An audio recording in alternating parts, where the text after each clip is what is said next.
Halo, Assalamualaikum warahmatullahi wabarakatuh. Selamat berjumpa kembali dengan saya dalam video pembelajaran sejarah. Ingat, belajar sejarah itu menyenangkan dan penting dan jangan sekali-sekali meninggalkan sejarah, seperti pidato Bung Karno. Hari ini kita akan membahas tentang kerajaan Sriwijaya, yaitu salah satu kerajaan Buddha. Apakah kalian sudah siap untuk belajar sejarah? Sebelum belajar sejarah, marilah kita berdoa menurut agama masing-masing. Berdoa dimulai. Selesai. Kerajaan Sriwijaya, salah satu peninggalannya yaitu Candi Muara Takus yang ada di gambar ini. Tujuan pembelajaran kita adalah yang pertama menganalisis perkembangan kehidupan masyarakat, pemerintahan, dan budaya pada masa kerajaan Sriwijaya. Yang kedua, tujuan pembelajarannya menunjukkan contoh bukti-bukti yang masih berlaku pada kehidupan masyarakat Indonesia masa kini. Kita belajar sejarah, yaitu berpetualang menelusuri peradaban-peradaban di masa lalu dengan penuh antusias dan semangat untuk menemukan kembali nilai-nilai yang dapat kita ambil pada masa kini. Peta konsep dari kerajaan Sriwijaya ini kita akan membahas tentang letak kerajaannya, kemudian sumber kerajaan Sriwijaya, faktor kerajaan Sriwijaya berkembang menjadi kerajaan besar, kemudian kehidupan politiknya, serta kehidupan sosial, ekonomi, dan budayanya. Menurut sumber berita Cina, di Sumatera pada abad ke-7 Masehi ini sudah ada kerajaan-kerajaan, antara lain Kerajaan Tulang Bawang di Sumatera Selatan, Kerajaan Melayu di Jambi, dan Kerajaan Sriwijaya. Pada tahun 671 Masehi, seorang pendeta Buddha dari Cina yang bernama Ising, ia melakukan perjalanan dari Kanton, Guangzhou, Cina, menuju ke India. Ia singgah di kerajaan Sriwijaya selama 6 tahun untuk belajar bahasa Sanskerta. Kemudian ia singgah di Melayu selama 2 bulan. Lalu ia melanjutkan perjalanan ke India dan tinggal di India selama 10 tahun. Pada tahun 685 Masehi, Ising kembali lagi ke Sriwijaya dan menetap selama 4 tahun untuk menerjemahkan kitab suci agama Buddha dari bahasa Sanskerta ke dalam bahasa Cina.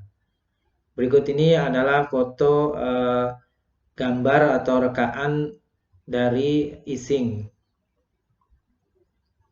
Pada tahun 689 Masehi, ia pergi ke Kanton untuk mencari pembantu dan kembali lagi ke Sriwijaya.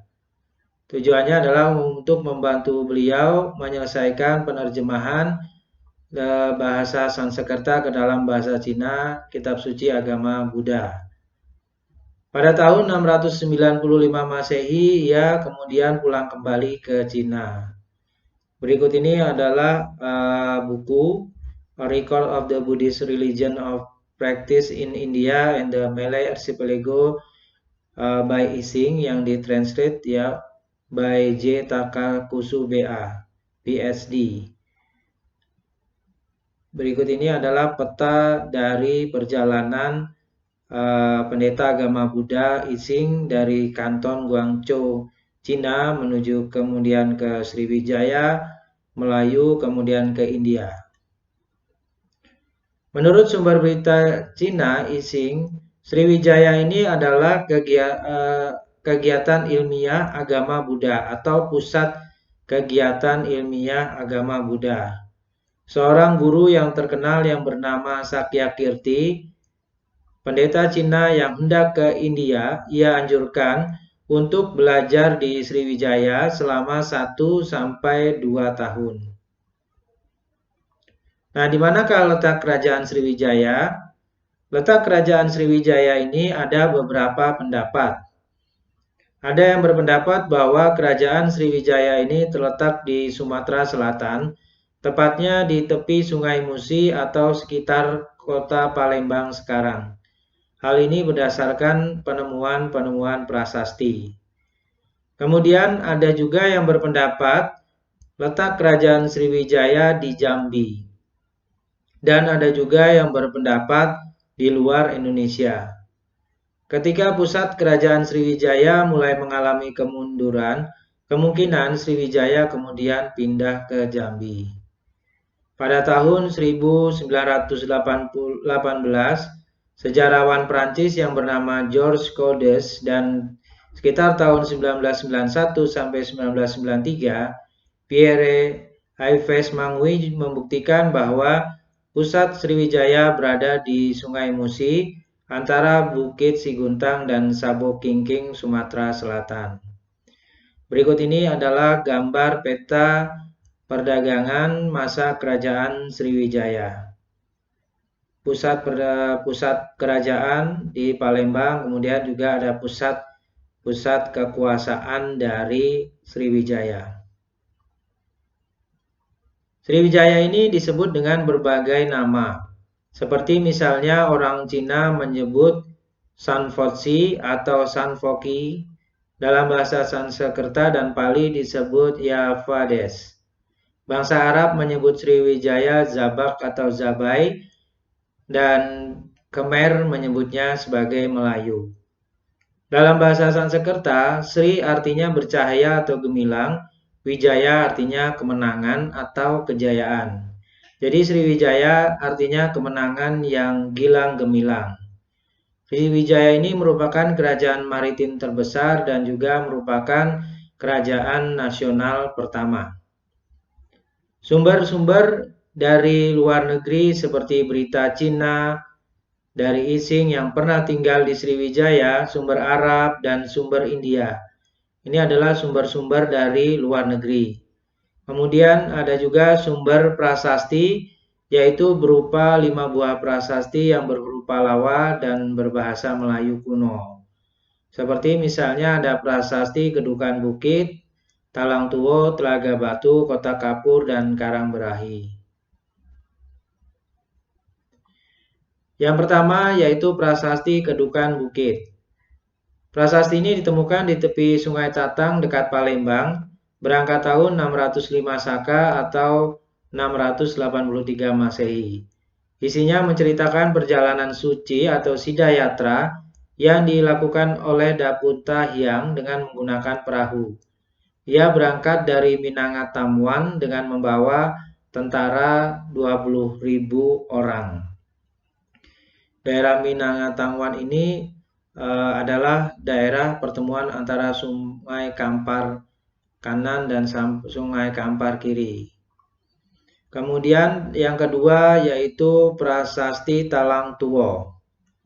Prasasti Talang Tuo ini ditemukan di sebelah barat kota Palembang di daerah Talang Tuo. Berangkat tahun 606 Saka atau 684 Masehi.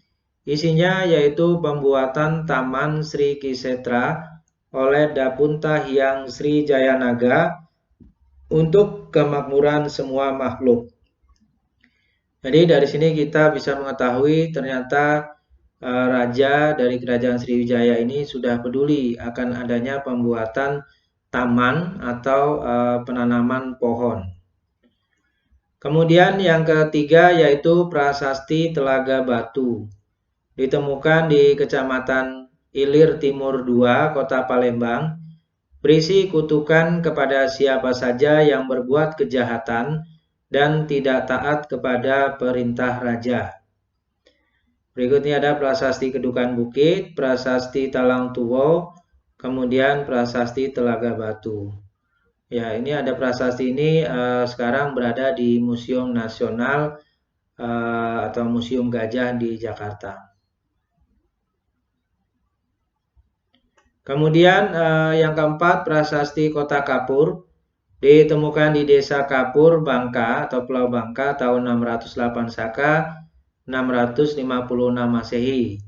Isinya terutama permintaan kepada dewa untuk menjaga kedaulatan Sriwijaya dan menghukum setiap orang yang berbuat jahat.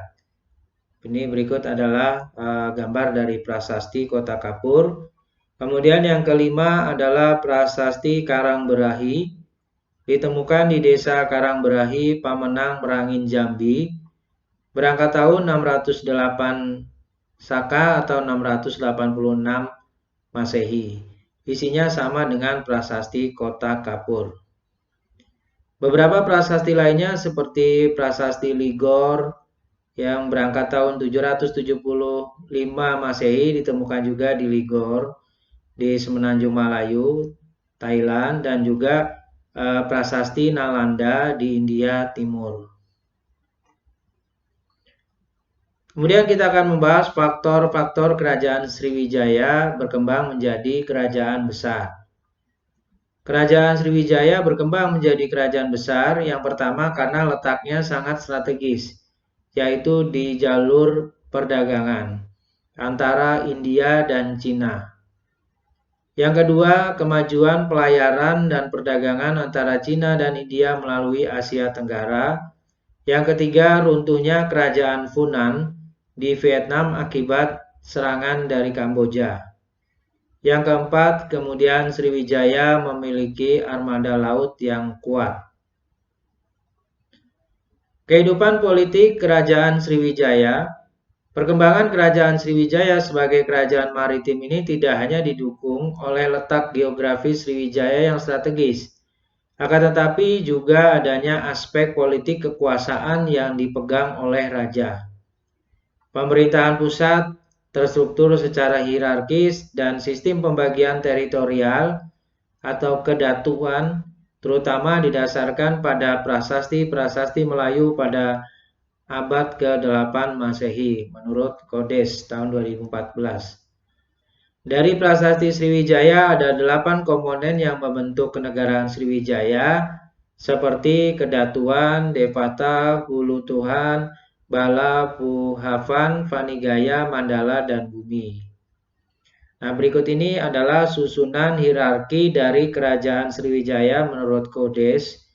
Dari Maharaja atau penguasa Sriwijaya, kemudian Yuwaraja, Putra Mahkota, kemudian Pratiyu Raja, Putra Mahkota kedua, ketiga, Pangeran dan sanak kerabat raja, Bupati, Senopati, Nayaka, kemudian Pratyaya, dan sebagainya sampai ke bawah.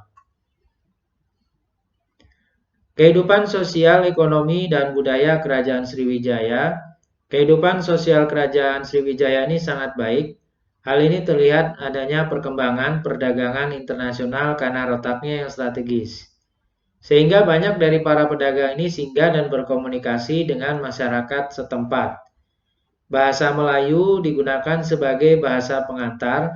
Hal ini menjadi bukti bahwa masyarakat Sriwijaya ini terbuka menerima pengaruh dari budaya asing. Dalam kehidupan ekonomi, terutama perdagangan dan pelayaran dari Cina dan India, sehingga pelabuhan Sriwijaya semakin ramai dan juga menjadi pusat perdagangan di wilayah Asia Tenggara. Dalam bidang budaya, Kerajaan Sriwijaya ini sebagai pusat pengajaran agama Buddha di Asia Tenggara sebelum para pendeta agama Buddha ini belajar di India pusatnya. Terima kasih, semoga tayangan video pembelajaran Kerajaan Sriwijaya ini bermanfaat bagi kita semua. Viva Historia, Historia Magistra Vitae. Wassalamualaikum warahmatullahi wabarakatuh.